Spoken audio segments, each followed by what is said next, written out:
विराट, मैंने तेरी बात मान ली है क्योंकि मैं तुझसे प्यार करता हूँ, लेकिन इसका मतलब ये नहीं है कि मेरे और तेरे आई के बीच सब कुछ बदल जाएगा।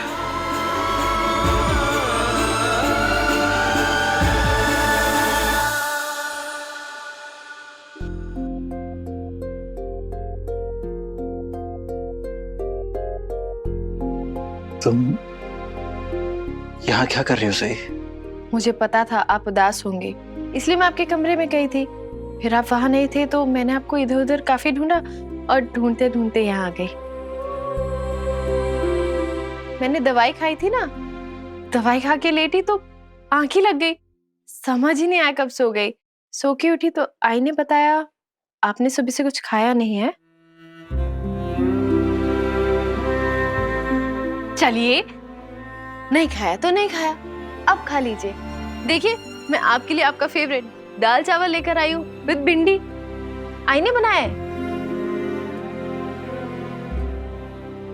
मैं जानती हूँ आप उदास है, बोलिए ना आपके मन में क्या चल रहा है विराट सर?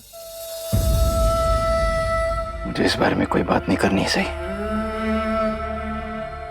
अब तो मैं आपकी दोस्त हूँ ना, और दोस्तों से अपना दिल का हाल कह के ना दिल हल्का हो जाता है। आप मेरे साथ अपनी सारी खुशियां बांटते हैं, आज हम भी बांट के देख लीजिए। लेकिन उससे पहले ये लीजिए, खाना खाए।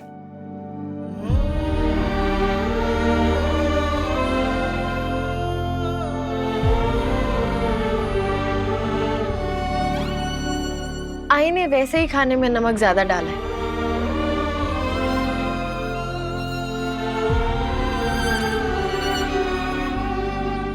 आप और क्यों डाल रहे हैं?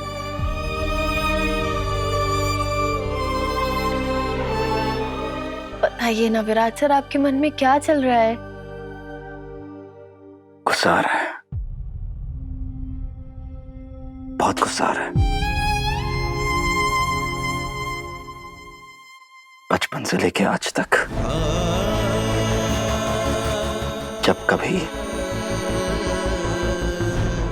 बाबा ने आई के साथ बुरा बर्ताव किया है, आई की बेइज्जती की है, उनका मजाक उड़ाया है, मैं वहीं था। सब कुछ मेरी आंखों के सामने होता है, पर मैंने कभी आवाज नहीं उठाई उसके खिलाफ, कभी रिएक्ट नहीं किया। और आज इतने सालों के बाद जाकर मैंने आवाज उठाई है।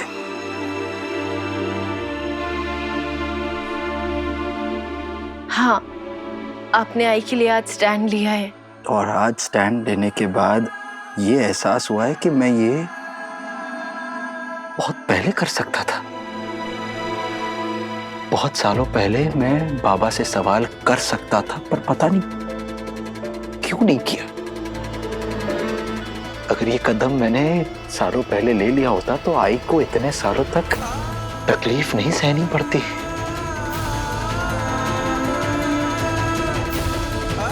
मैं अच्छा बेटा नहीं, बहुत बुरा बेटा हूं मैं समझ रही हूँ आपको कौन सी बात खाए जा रही है। मैं आपसे कुछ शेयर करती हूँ।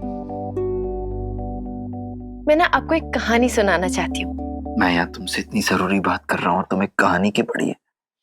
ओहो मोदक, पहले पूरी बात तो सुन लीजिए। मैं मेडिकल स्टूडेंट हूँ ना, तो हमारे कोर्स में ना ह्यूमन साइकोलॉजी भी पढ़ाई जाती है। ये देखिए,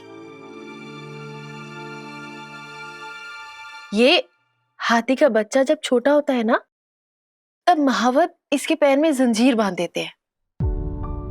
वो उस जंजीर को तोड़ने की बहुत कोशिश करता है, पूरी जान लगा देता है, लेकिन नहीं तोड़ पाता और आखिर में हार मान के थक जाता है और फिर वो कोशिश करना ही छोड़ देता है, क्योंकि उसे यकीन हो जाता है कि वो जंजीर तोड़ ही नहीं सकता।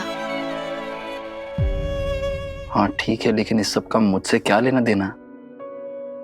मोदक, थोड़ा सब्र रखो, पूरी कहानी तो सुन लो। अब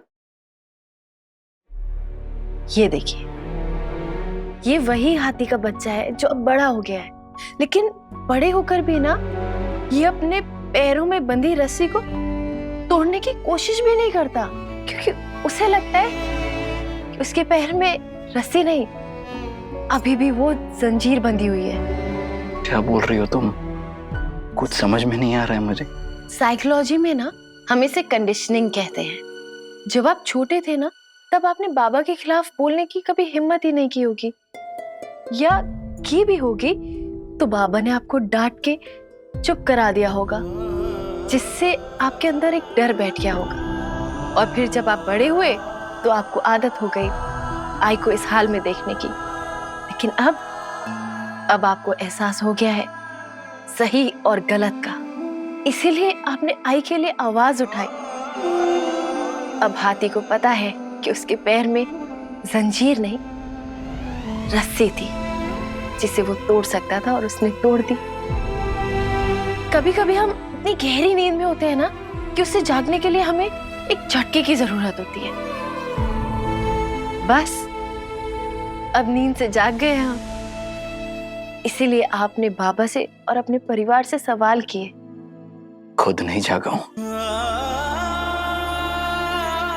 तुमने मुझे जगाया सही। आपकी आई मेरी भी तो आई है ना,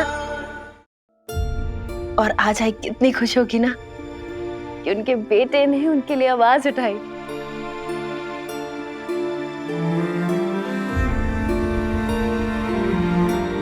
तुम्हें पता है,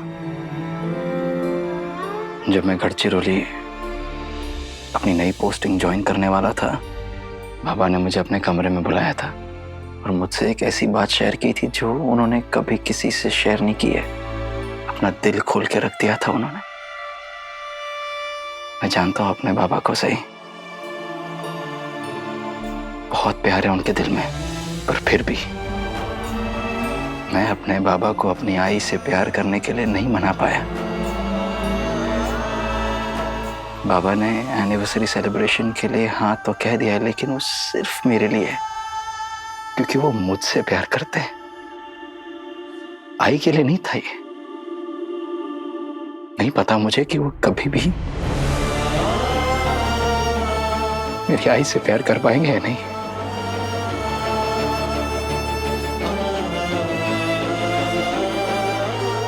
राजा,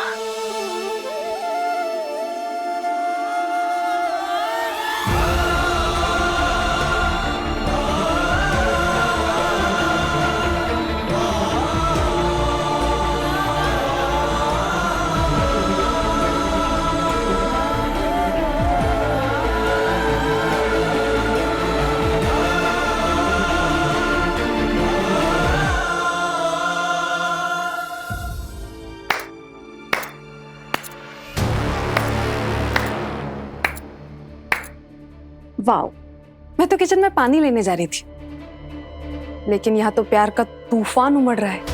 love is in the air.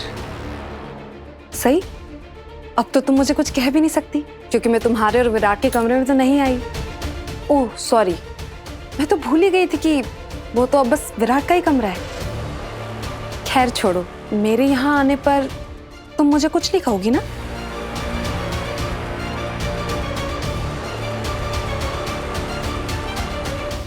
ये जगह आपकी भी है पाकी दीदी, फिर मैं आपको कुछ क्यों कहूंगी? पता नहीं, तुम्हारा कोई भरोसा थोड़ी है।